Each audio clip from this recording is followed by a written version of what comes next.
Spiritual get-together party. Thank you. Yeah.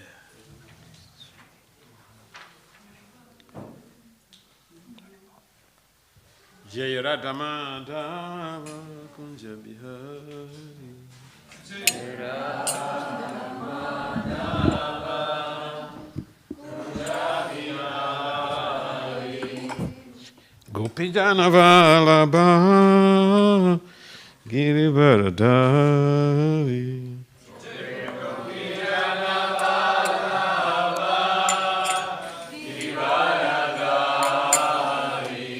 Yasodanandana Brajajana Ranjana.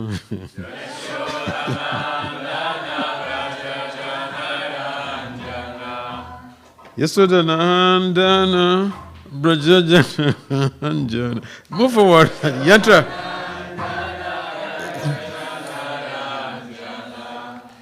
Jamuna Tira Vanachari.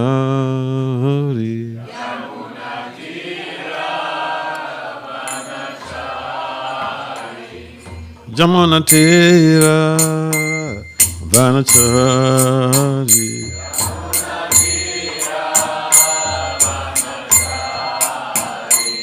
Hare Krišna, Hare Krišna, Krishna Krishna, Hare Hare, Hare Rama, Hare Rama, Rama Rama, Hare Hare.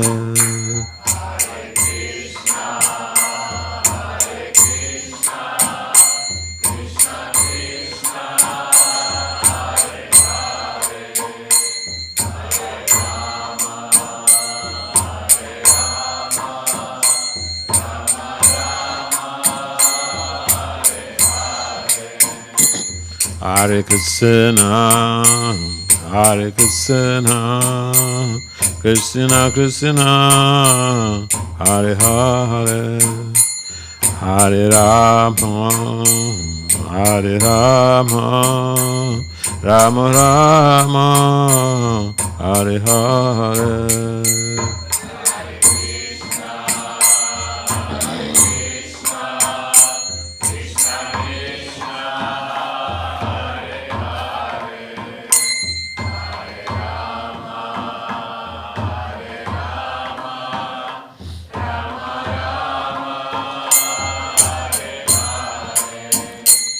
Hare Krišna, Hare Krišna, Krishna Krishna, Hare Hare, Hare Rama, Hare Rama, Rama Rama, Hare Hare.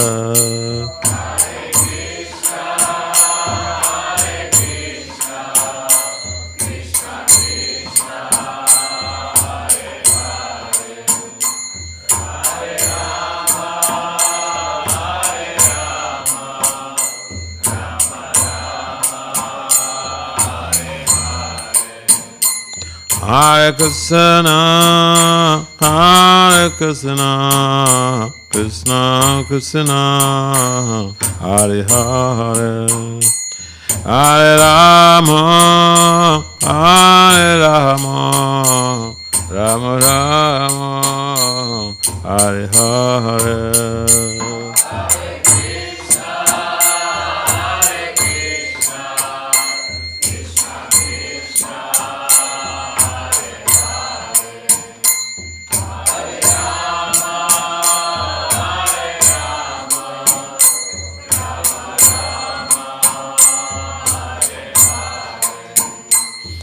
Hare Krišna, Hare Krišna, Krishna Krishna, Hare Hare, Hare Rama, Hare Rama, Rama Rama, Hare Hare.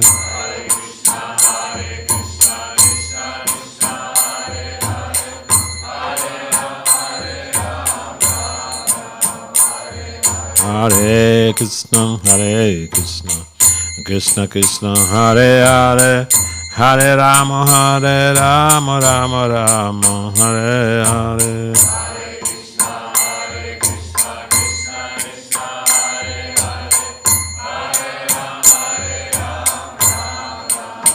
Jaya Prabhupada, Jaya Prabhupada, Prabhupada, Srila Prabhupada.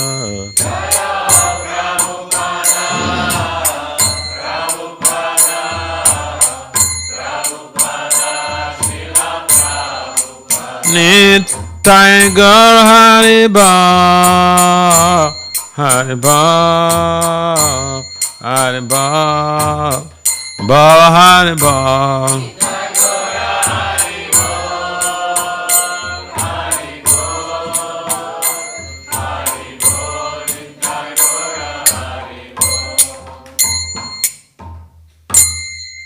Jai Vishnu Paramhamsa. Parivrajacharya Astotra Satat Sisima, this divine grace, the Bhakti, Vedanta Swami Prabhupada Maharaj ki Jai. Srila Prabhupada ki Jai. Jai Om Vishnu Paramahamsa Parivrajacharya Astotra Satat Sisima, this divine grace, the Bhakti Siddhanta Saraswati Thakur Goswami Prabhupada Maharaj ki Jai. Ananta Koti Vaishnavin ki Jai. Namacharya Srila Haridas Thakur ki Jai. Prem Si Kahao Si Krishna Chaitanya Prabhu Nityananda Si Advaita Gadadhara Si Vasada Si Gaura Bhaktivinoda ki Jai. Si Radha Krishna Gopal Gopinath Syama Kunda Radha Kunda Giri Govardhan ki Jai. Vrindavan Mathura Dham ki Jai. Simaya Punavadip Dham ki Jai. Jagannapuri Dham ki Jai. Ganga Maya Munamai ki Jai. Srimati Tulsi Devi Bhakta Devi ki Jai. Sama Veda Bhakta Vena ki Jai. Nitai Gaur Premanandi. All glory to the Sama devotees. All glory to the Sama devotees. All glory to the Sama devotees. All glories to Sisi Gaur and Gauranga.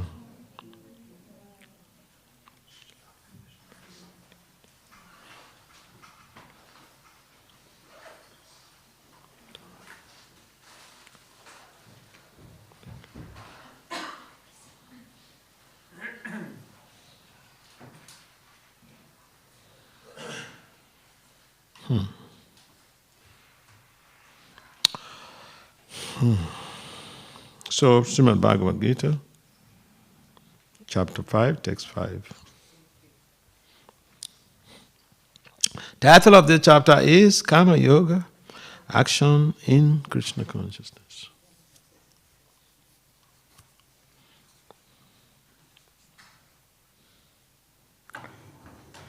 Yat Sankhye Prapyate Sthanam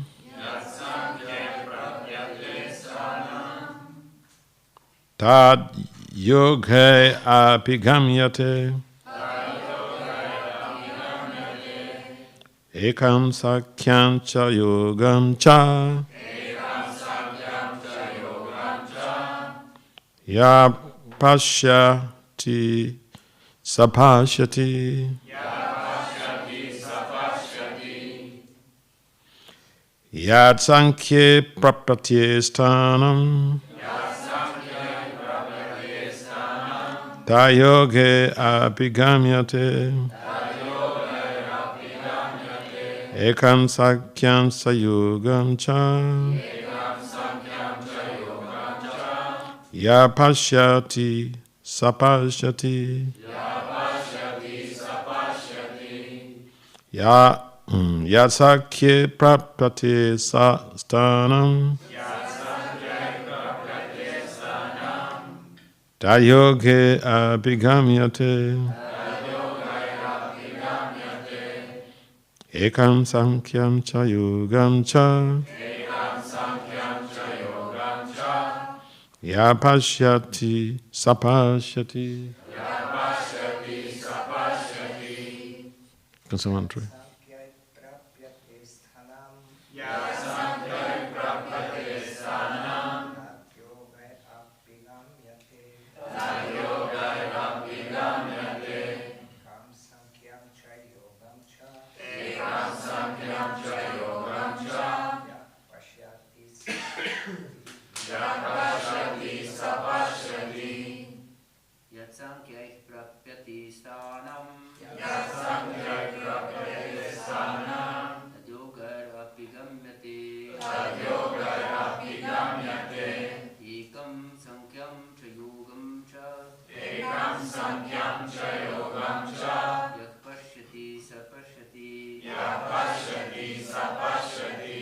Ladies?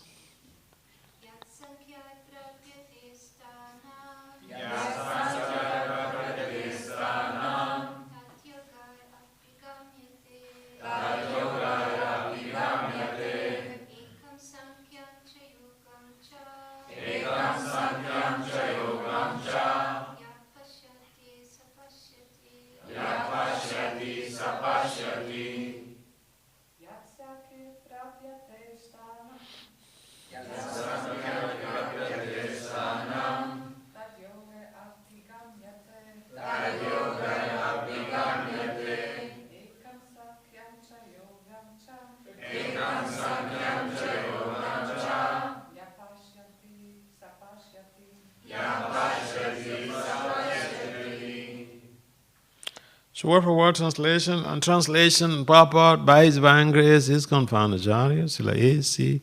Bhakti-vedanta Swami Prabhupada Ki Jai. Srila Prabhupada Ki Jai.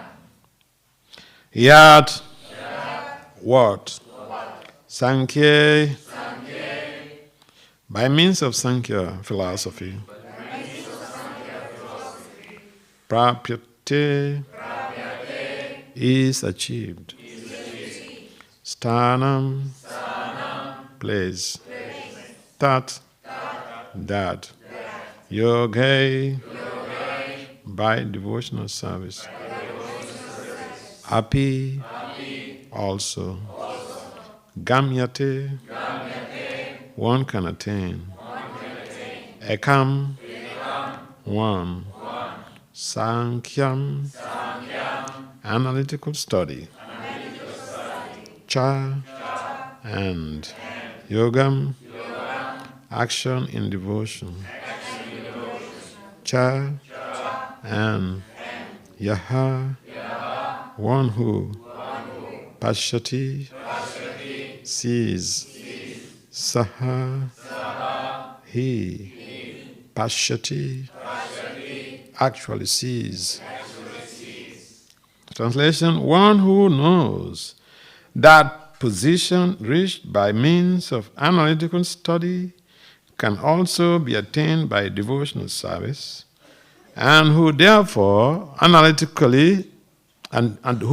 sees analytical study and devotional service to be on the same level, sees things as they are. Please kindly responsibly repeat. One who knows that the position reached by means of analytical study.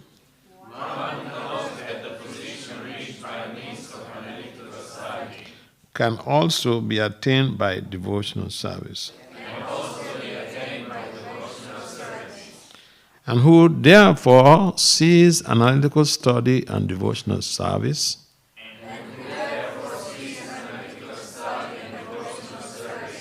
to be on the same level, sees things as they are. Purport: the real purpose of philosophical research is to find the ultimate goal of life. Since the ultimate goal of life is self-realization, there is no difference between the conclusions reached by the two processes. By Sankhya philosophical research, one comes to the conclusion that a living entity is not a part and parcel of the material world, but of the Supreme Spirit whole. Consequently, the spirit soul has nothing to do with the material world. His actions must be in some relation with the Supreme. When he acts in Krishna consciousness, he is actually in his constitutional position. In the first process, Sankhya, one has to become detached from matter. And in the devotional yoga process, one has to attach himself to the work of Krishna consciousness. Factually, both processes are the same. Although superficially one process appears to involve detachment, and the other process appears to involve attachment. Detachment from matter and attachment to Krishna are one and the same. One who can see this sees things as they are. Om Gyana Timirandasya Gyana Jana Salakaya Saksol Malitam Yena Tismai Sri Gurubhe Namaha Se Chaitanya Manobhistam Stapitam Yena Bhutale Swayam Rupam Kadamaya Dadati Sva Padantikam Vanchakal Patalibhya Chaya Kripasandhya Evacha Kaditana Pami Vaishnavibhyo Namo Namaha Namo Vishnu Padaya Krishna Pistaya Bhutale Samad Bhakti Vedanta Swami Iti Namani Namaste Saraswati Devi Gauravani Pacharani Nirvisesa Sonya Bhadi Pasatya Disatarini Vande Sri Krishna Chaitanya Nityananda Sahodato Godadaya Puspavantu Chita Chanda Tamananda Jaya Sri Krishna Chaitanya Prabhu Nityananda Sri Advaita Gadadara Sivasadi Gaura Bhakta Hare Krishna Krishna Krishna Hare Rama Rama Rama. So welcome again to this evening gathering on Bhagavad-gita. So the text is very self-explanatory. It's a comparative study, we call it. A comparative study of Sankhya and Bhakti Yoga. And the conclusion is that they both, they serve the same purpose. Because in analytical study or critical thinking, one analyzes and comes to the conclusion that they are not part of this world. And if they are not part of this world, the living entity is not part of this world. So they have to be detached from activities of this world. Being detached from the activities of this world is the foremost principle in Sankhya philosophy.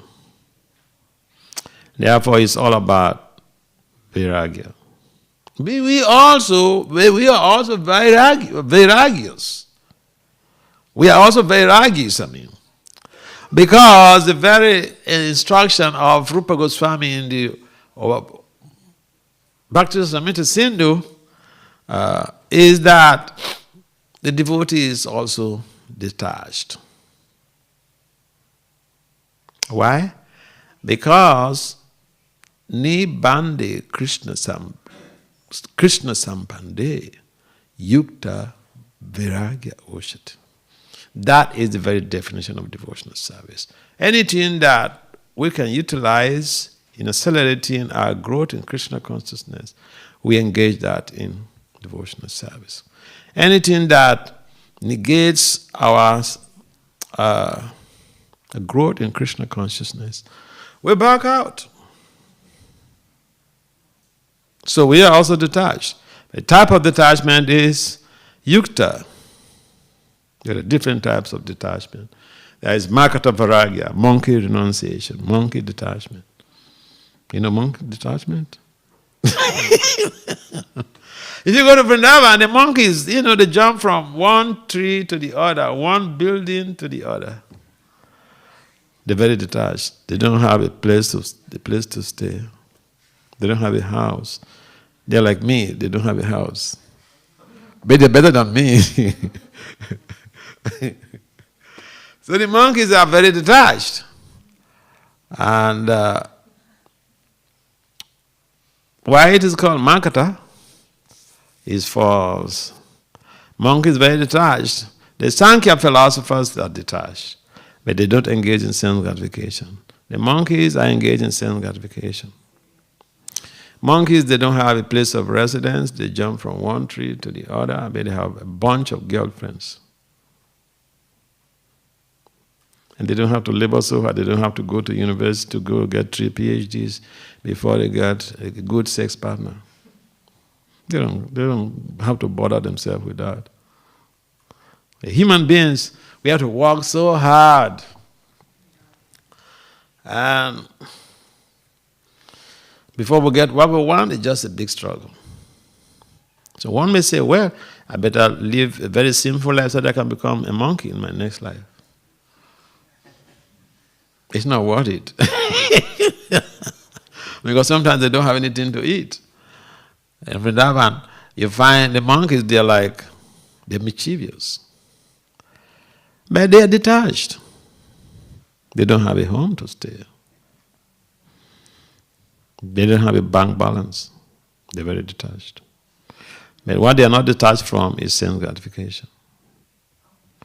So, sometimes also, I remember when I was a temple president several decades ago, if we want to go on Harinam, I'll examine all the devotees, whether they iron their clothes, whether they're putting on silpas, or they're putting on some real gentle wear that is public relations oriented.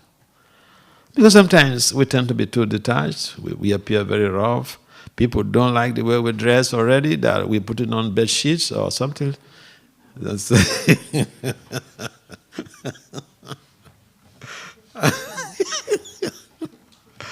and so, if we don't also clean up our clothes properly, then we will not really attract people to come, because not everyone has that sense of renunciation, that sense of detachment. And so, sometimes I see some devotees, they come, they are ready to go out on the Harinam with silpas, who have sent them back to the temple. I said, you go and take care of the deities, you're not qualified to go for this Harinam. I don't know what you do here, but when we are going out for preaching, it's a public relations program. We should appear neat. Yeah. So, we are detached. We give up sense gratification. We are not like the monkeys. In fact, the devotee is not even supposed to have a girlfriend or a boyfriend. I don't know what is obtainable here. What do you think? Huh? That's the rule of Prabhupada. And so the question of monkey renunciation is not there. No boyfriend, no girlfriend. I remember one boy, he was doing mechanical engineering, and he was going to school, to college from the temple. And he's my friend, my young friend. So one time he told me, Maharaj, I think I should just get married. I said, okay, good for you. We can arrange for you to get married. You have any girl in mind? He said, no. I said, okay, you are very detached.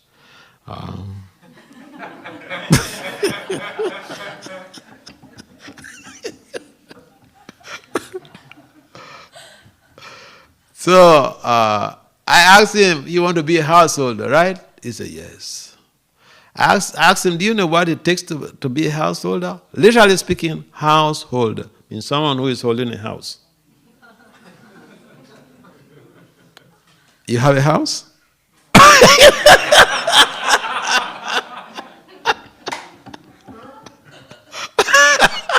Because that is what it means, householder. You have a house? He says no. Because I was just teasing him because he goes to school from the temple. He goes to the university from the temple. He goes to college from the temple, and he says he wants to get married. So, because he's my close friend, so I'll just analyze things to him. I said, I understand your problem. Okay, you say you want to get married. Okay. how much money do you have in the bank? Because a woman will need money for sustenance. How much money do you have? He said, he doesn't have anything. I said, but when you're married, you need to, your wife needs a car to drive to the mall, to the market, to buy goods and all this for shopping. You have any car? He said no.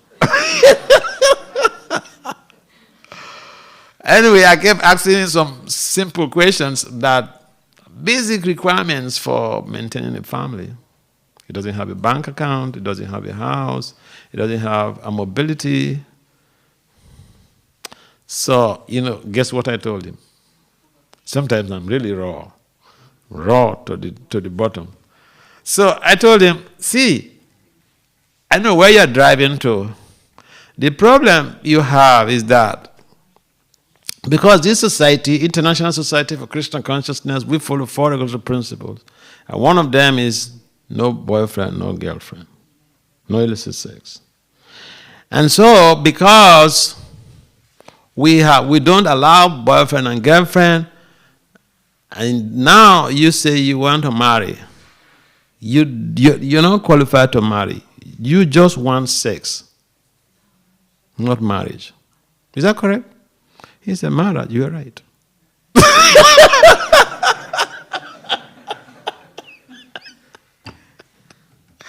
When he graduated, he got a job. At some point in time, he became the head of department for the mechanical engineering section. So one day we were talking. I asked him, hey, just a thought, when are you going to get married? You got a good job. You're now head of department. When are you going to get married? He said he wants to build a house for his parents, and he really saves some money, go to graduate school, go and get a master's degree before he thinks about marriage. I said, what? You said you wanted to marry when you're doing your final year. So he said, he's seeing things in the right perspective now. So, sometimes we think that the type of life we are living is like a forced detachment. And so we want to break loose from that forced detachment. We want to be independent. But no, let's be practical. No one is forcing any detachment on anybody. It is a voluntary service. And the detachment that we practice is that we utilize everything in the service of Lord Krishna. You have beauty, use it in the service of Krishna. You have a big brain, use it in the service of Krishna. You're a good marketer, use it in distributing books. You're a good talker, preach. Use your tongue, your buccal cavity and your tongue to facilitate a positive spiritual change in the community or even in the country. Elevate people instead of degrading people. So we are detached, but in a positive way. We use every facility, assets, resources in the service of Krishna. That is the type of detachment that Rupa Goswami recommends for those who are practitioners in devotion. Some of the Falgu Vairagis, Falgu means another type of renunciation, means false renunciation. They have this conception everything in this world is false. And so if you give them a donation, they say, no, I cannot touch money. And Prabhupada would say, give me the money, I will use it to build temple for Lord Krishna. So we are not Falgu Vairagis. We are Yukta Vairagis. We use everything in the service of the Lord. We are also not Makata Vairagis. Illicit sex is not allowed. Boyfriend and girlfriend, no. You want to have sex? You have to marry. I remember another story. So I used to mentor all of these young kids in high school and in college. So in America, there was one of these young girls. She was, I think, final year in high school. So her mom is a disciple of my Guru Maharaj, Bhakti Swami. So we used to be close. And then one day we were discussing, and this young girl, she said, Maharaj, when am I qualified to have a boyfriend? I said, oh, I'm sorry. Nothing like that in this movement. You're born in the wrong place. No boyfriend.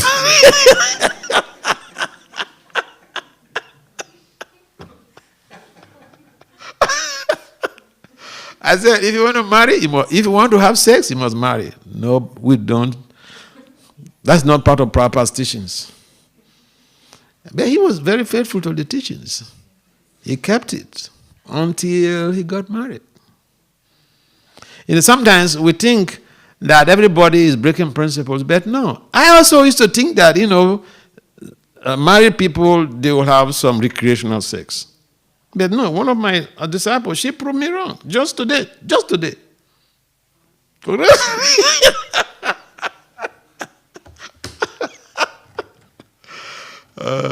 So we should not make an assumption. I make some assumption, a general assumption with devotees, and they prove me wrong. And one of the assumptions I made about this very lady that I was speaking with today is that, I had the understanding that when devotees, they give birth to a child, they cannot chant 16 rounds. That was my perception. So then I was speaking to this lady, this devotee's younger sister. At that time, younger sister was not yet married. So I was speaking with her and said, now that your sister is married, now that your sister has given birth to a baby, she cannot chant now. So what to do? The younger sister asked me, Maharaj, who told you that? She's been chanting her 16 rounds right from the day she delivered. She has been consistently chanting 16 rounds. So we should not underestimate devotees. We go close to people and make an assessment. Don't stay far away and make a generalization. In research, we don't make a generalization except we conduct a quantitative research. Then we can generalize the results. If we conduct a qualitative research, we cannot generalize the results. We are very good in generalizing things. And not only we, the whole world, we are very good in generalizing things. Even in Washington, D.C., I've seen in the newspapers, sometimes some journalists, they say, everybody in Washington knows this. Have you gone to conduct a research with every human being in Washington, D.C. before you come to that conclusion? The answer is no. You never conducted any research. Now, this an abuse of language. In fact, to use that word, everybody, is an abuse of language. It's misappropriation of language. Misappropriation of words. And sometimes, people don't seem to understand what they're saying. But just take an analysis, deeply about it, then you realize that we make wrongful generalization. I'm also a victim. Like this lady, my disciple, I thought she gave birth to a child, so she would take a break from chanting. But the sister told me, no, she's been chanting. She's a powerful woman. And today, I made another mess of myself with this very lady. So we're having a chat. The father-in-law is giving us some troubles. Some time to placate her. We're having a chat. She's blaming the husband for something or something. Then I said something. I said something raw. But then she responded with a feedback. and put something there. P.S. P.S. means please, or full, note well. In some countries they put N.B., nota bene, note well. She said, P.S. We never have recreational sex except for procreation. And he had a powerful daughter that 1 year old, she's like a heroine. She does so many things that even 2 years old couldn't do. So yes, I'm talking about generalization, and we draw conclusions based on our own ideas about people, about situations, that we should get close and examine things so that we can have a proper perception of what is transpiring. And therefore, talking about detachment, the devotees are also very detached. We are detached from sleep. I don't know what is obtainable here. When we join 3 o'clock, you have to wake up. You go to bed at 9 o'clock, and 3 o'clock, you have to wake up. In fact, by 4 o'clock, you have to be in the temple room chanting japa. And in fact, if you come late to Bangarati 5 minutes, you are forfeiting your prasadam that day, your morning breakfast.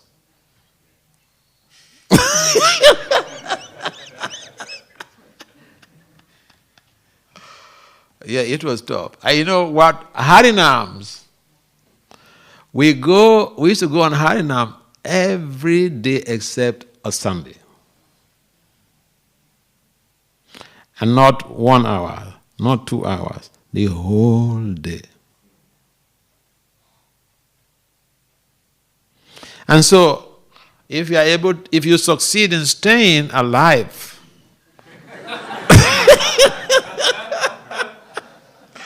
then you can be a hero anywhere you go in the world.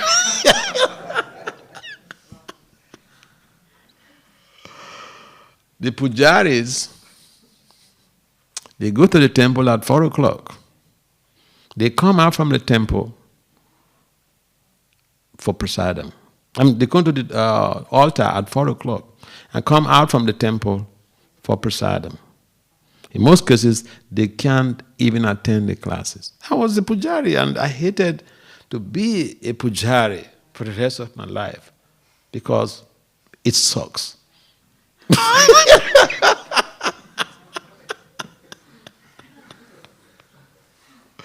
You have to be exceptionally parka in sadhana before you survive as a pujari. Otherwise, you will bloop because you will not be able to chant, and then you get into trouble. Because I know so many pujaris that they run into trouble. So yeah, there are a lot of things that we can do to motivate ourselves in devotional service. And because we can utilize everything in the service of the Lord, there is no need of falsely renouncing anything. Afterwards, everything in this world belongs to Krishna. What do we own? We don't own anything. Even the things we purportedly say that is our own, we are just bed caretakers. We are not the proprietors. So Prabhupada's idea is that we utilize everything. Not really Prabhupada's idea, Rupa Goswami's idea. Nibbande Krishna Sambandha, Yukta Varagya. Anything that will be utilized in the service of the Lord, we should embrace it. And for the young people, if you feel, marrying early is going to help you facilitate your devotional service, good for you.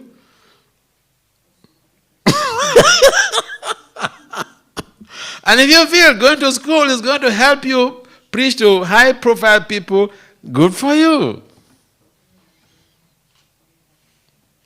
So, everything can be used in the service of the Bhakti Siddhanta says that if it is for producing children, he's ready to have sex every day.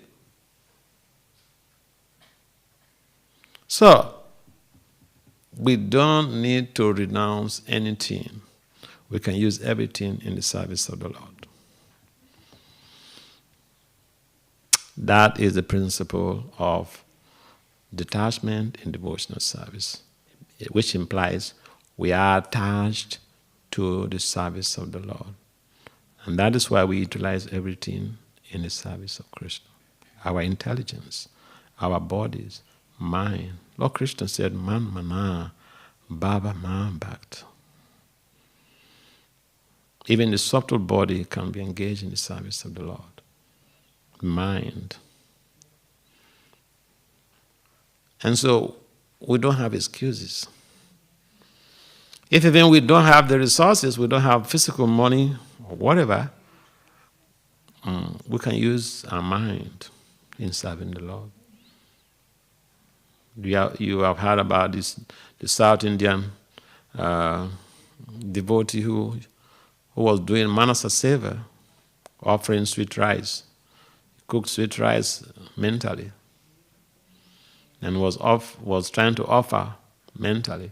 And he felt, sweet rice is supposed to be in the cooler before offering.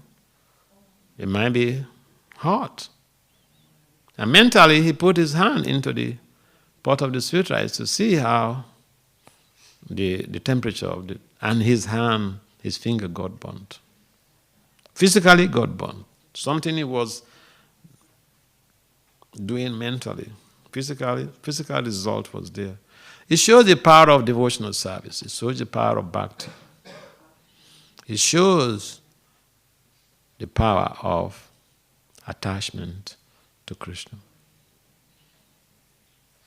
So, we can use everything in the service of the Lord. Our senses, rishikena, rishikesha, sevi, bhakti, ushati. We can use the senses in the service of the master of the senses, rishikesh. And we are good to go. We are good to go back home, back to Godhead. We don't have excuses. If even we don't have anything, we have our mind. We can engage the mind in the service of the Lord, in thinking about the Lord. So we are blessed by the best.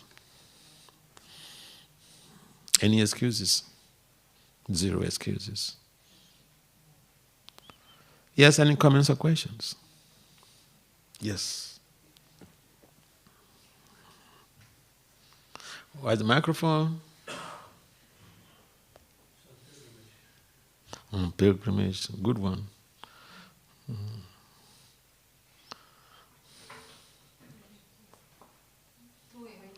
You can speak. I can speak without the microphone. Okay. So, Oh, he's here. Sorry.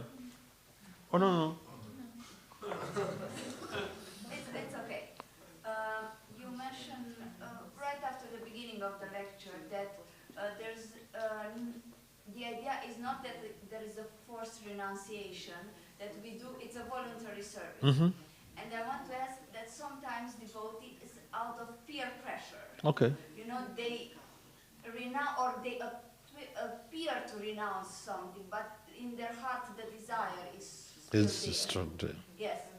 If you can comment about this, if we should do this, if we should, fold under peer pressure, or if we should, assume our desires and accept and say, okay, this is my weakness, this is I have desires, and that is it. Well, thank you very much. This is a nice question. Yeah, we should not be falsely detached. We have a burning desire. We have to see how we are being responsible to deal with that. So, and the question of peer pressure, it might be good, might not be good, because you have your peers around, and that allows you to understand that people are watching you, and so you will not go and break one of the principles. That is a subtle peer pressure. People around you, you are conscious that, people around.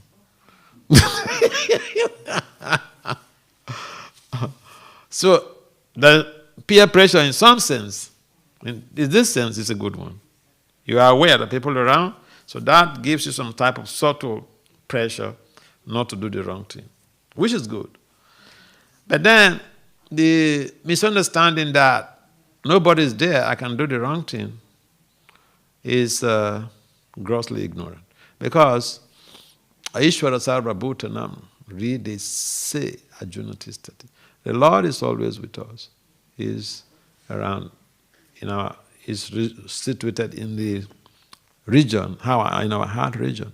So he's always there as a witness. So whatever peer pressure we have, we should not indulge in activities that are counterproductive to devotional integrity, because that could be very dismal. It will produce unpleasant developments, unpleasant consequences. And yes, we should not also allow ourselves to be fooled by the circumstances, by the exogenous circumstances, by the external circumstances, by thinking, well, I want to act, I want to behave like this girl, I want to behave like this guy, I want to be of this status, I want to be of that, only to find ourselves 20 years, 10 years later that we missed the point. If we had gone gradually, perhaps we could make a gradual progress, and instead of making that gradual progress, we got into a situation where we are regretful of the past inattention. So the intentionality must be taken cognizance of, and that implies we work on that to be able to sustain our devotional service. Now, for most people, they need guidance. Even what type of life we have to live. Say, okay, I joined the movement today. Okay, I can talk for myself. I joined the movement. Yes, before I joined, I had intention of being a brahmachari. I read in the books and I saw the beauty of brahmachari life or simple life. You don't have to be, encumbered by any situation. So, yeah, I love that. And then when I moved to the temple, I think that I was overexcited about that. And and I was superlatively strict. So the news went around the whole country that there's one guy who joined, he's super strict.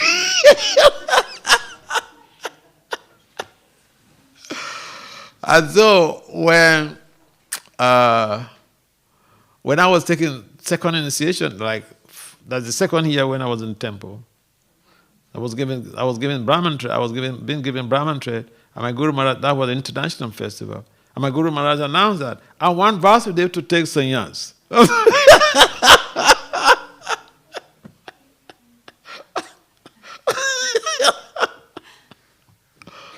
Second year. Okay? So, I had to live by that and be guided by that principle. So what I'm trying to say is that for most people, we need guidance. We need to be told about what we should do with our lives instead of making the decision all by ourselves and find ourselves in a mess in due course of time. Yes, so not everyone has that type of spiritual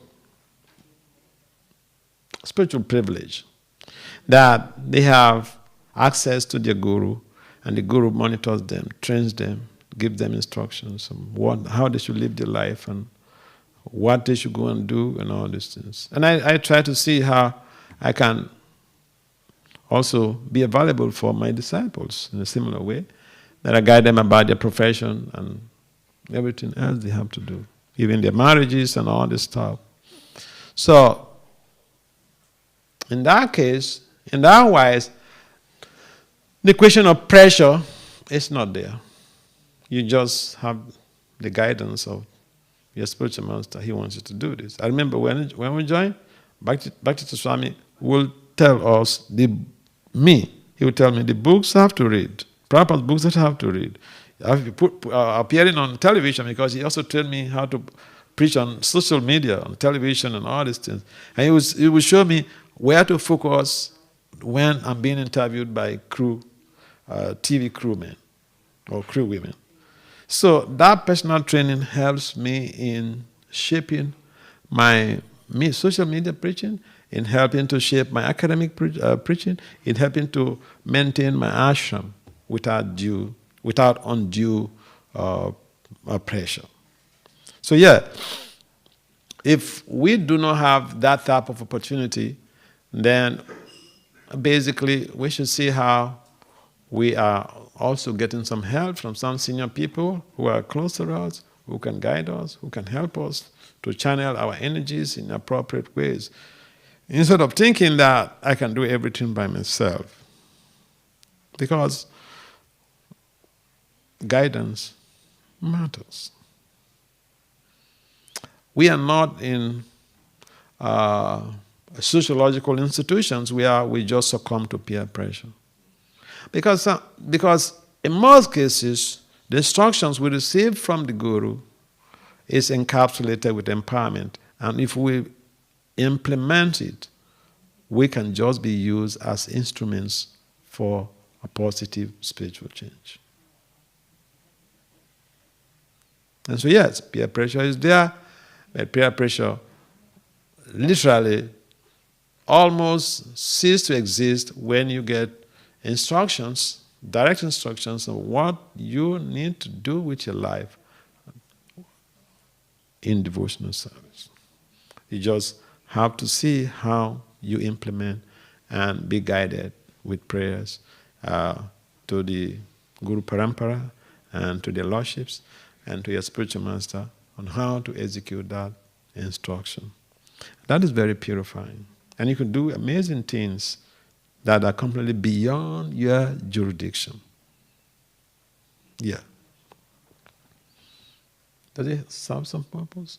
What if you feel that at the moment when you receive the guidance of the instruction, you are not ready to follow? Then you tell the person that you're not ready to follow. In my case, I had already made that plan before I moved into the temple. Hey, I want to be a brahmachari.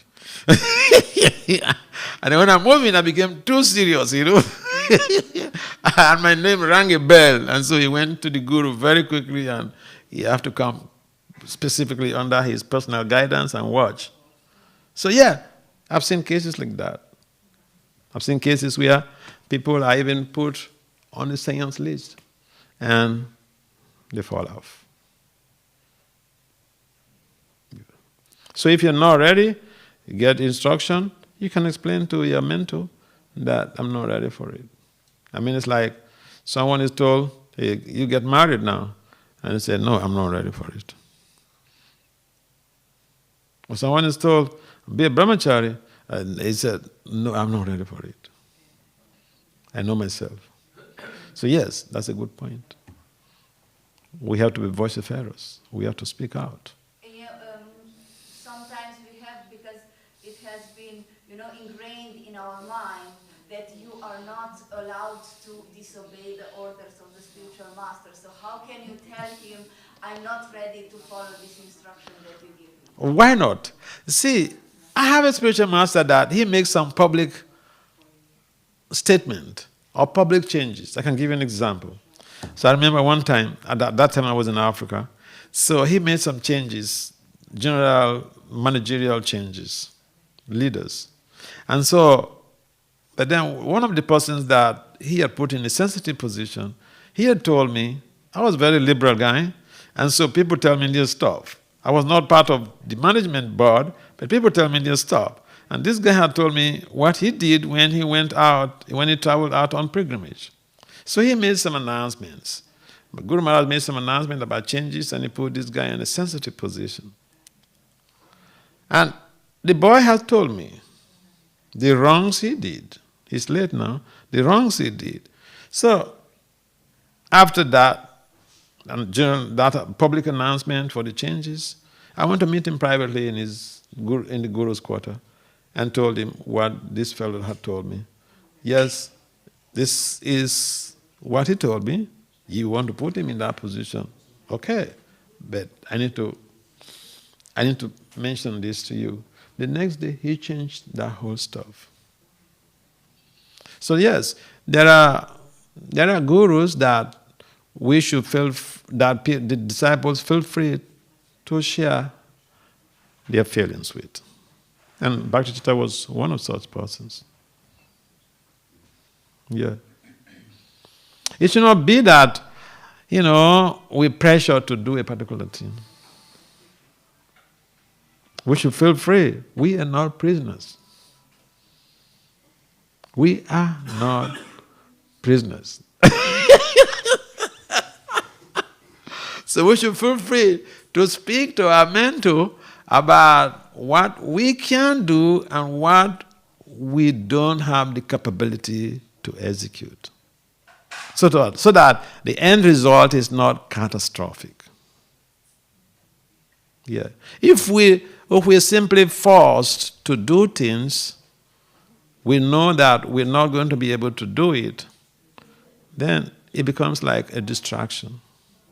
So yeah, the mentors should be able to have that understanding that people who come up to air their views about what their abilities and capabilities are should be given a chance to live the life that is more suitable for them, that they're capable of living, so that we don't run into heavy challenges in the future. We should be open. It's just like parents. I've seen cases where parents force their children to go and study medicine, and then they fail out from medical school. I've seen also cases where parents force their children to go and study engineering, and they can't cope with the curriculum, the pressure of work, they commit suicide. I've seen cases like that in India. I've seen cases in America. So I remember when I was a kid, my father would call me. My father is late. He was an educator. And he would call me. Even 5 years old, he would call me, "Hey boy, what do you want to do? What do you want to do with your life? What do you want to become? A doctor, a lawyer, engineer? What is it? A scientist?" So we have that type of rapport, free rapport.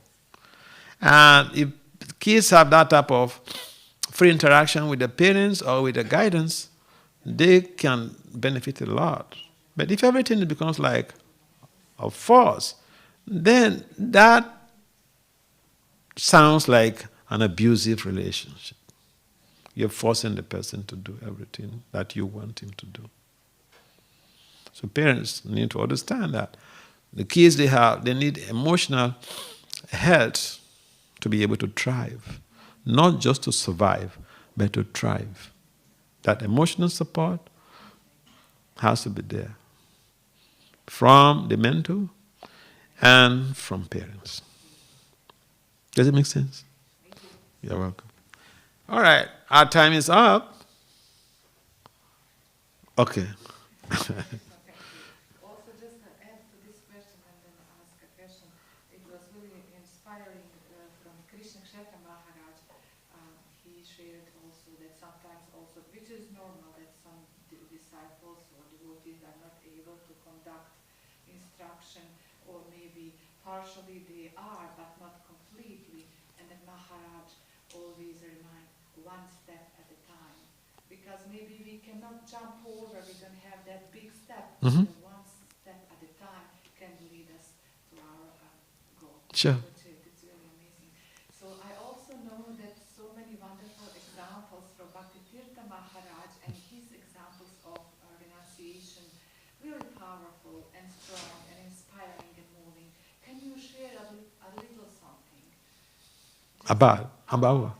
Maharaj, Bhakti Maharaj, and his examples, how he showed us and your disciples and also other devotees, proper, really authentic and purely devotional. Okay, I can tell you something, but you may not like it.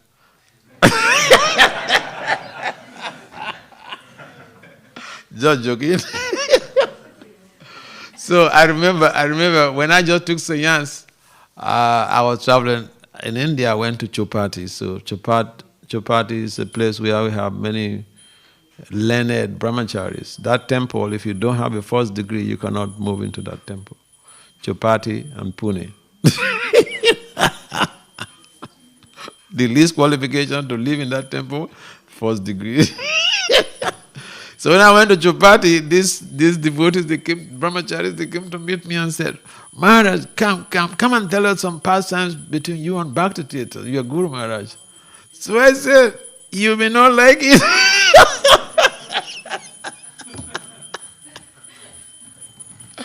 They said, what? We will like it, tell us. So they took me to their brahmachari hall. So we were there. Many brahmacharis were there. So I gave them a story about, so I told them how when I was regional secretary, that time I was in Africa, in West Africa. So I was going to travel with Bhakti Tirtha Swami Maharaj. And he had a secretary, personal secretary, beautiful lady. So that lady travels with whomever that is traveling with him. And so she was going to travel with us. And I used to be a very, very tough, strict brahmachari. Very, very tough. Now sometimes I receive letters from some of the brahmacharinis. They ask me whether, do you have a sister at home?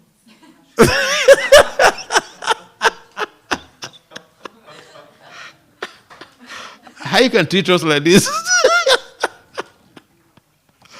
No, it was very strict. So we were to travel with a Peugeot car for 404 or 504 car.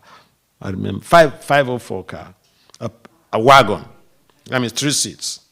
So when I came down to, normally he sits with the driver in the front. And when I came down to board the car, I saw the secretary, this lady, this beautiful lady, she was sitting behind the driver's seat. So, as a very strict brahmachari, I came and I passed and went to the rear of the seat because there are 3 rows in that car. So I sat at the rear.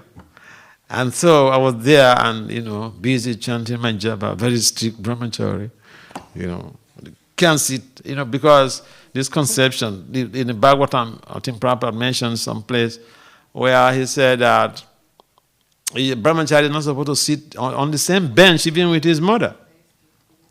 So I implement all those principles very strictly. And I was sitting there and she was sitting behind the driver's seat. So then Maharaj came down. We have to leave. And he came down and he looked into the car and he saw me sitting at the rear of the car. I'm a brahmachari, strict brahmachari. So I sit at the rear of the car. He came and he saw me sitting at the rear of the car and he said, Vasudeva, you come and sit with such and such mother here.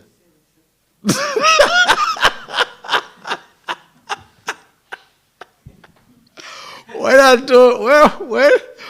told these brahmacharis the Chupati this, I could see how they look. Most of them, they open they are gap like this.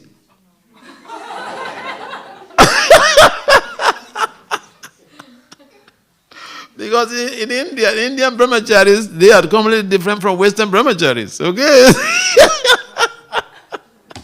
So they were so shocked about that. So I said, I told you, like it.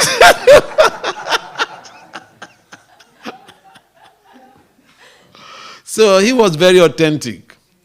That's the point. Authenticity, that was his watchword. See, he was training me. You become a sannyasi and you'll be traveling all over the world. So, for instance, you may board a plane. And I was mentioning something like this one time when I was in Delhi. About the brahmacharis, they are, sometimes some of the brahmacharis, they are very, they're very offensive to women. So, the idea is he was personally training me to prepare me for the future because I was going to take sannyas and travel all over the world. And so when you're traveling, for instance, you board Swiss airline. Okay, you're a brahmachari. I'm a black dude. So you go into the plane, and your seat, you have to sit, your seat is, there are two beautiful white ladies sitting by the corner. Are you going to tell them that, hey, say, where's the pilot or the crew here? Get these people out of this place. I'm a brahmachari.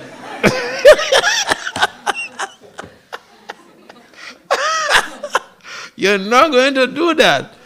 Authenticity, he was just being practical, preparing us for the future. So authenticity was his watchword. Another thing that I can briefly mention before I leave, because it's already past the time, is that he was a good listener. Because I have two experiences that he made a decision.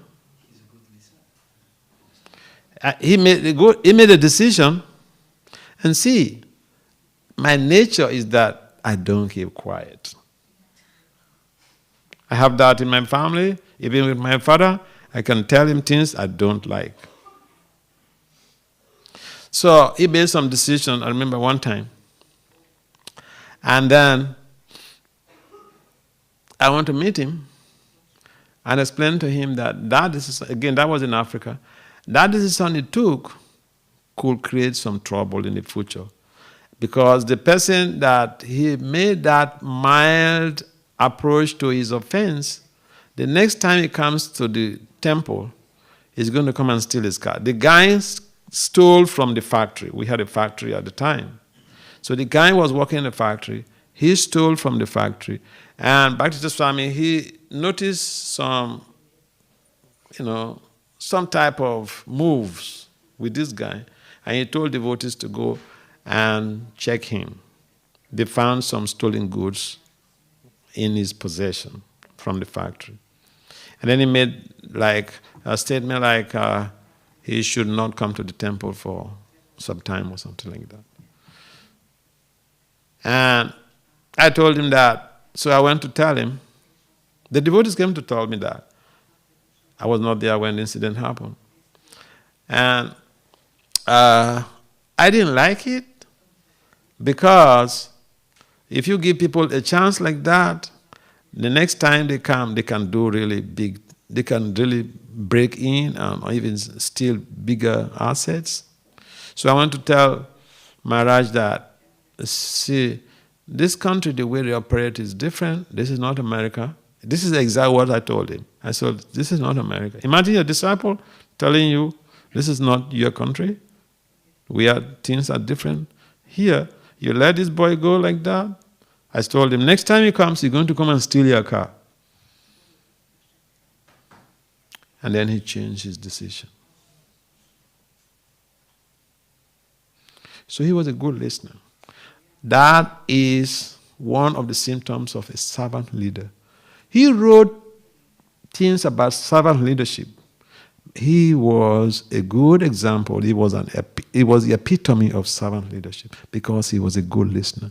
Despite his high-profile position, academically and devotionally, he could listen to a person, a rat like me. So he was a good listener. Srila Prabhupada ki jai. Srimad Bhagavad-gita ki jai.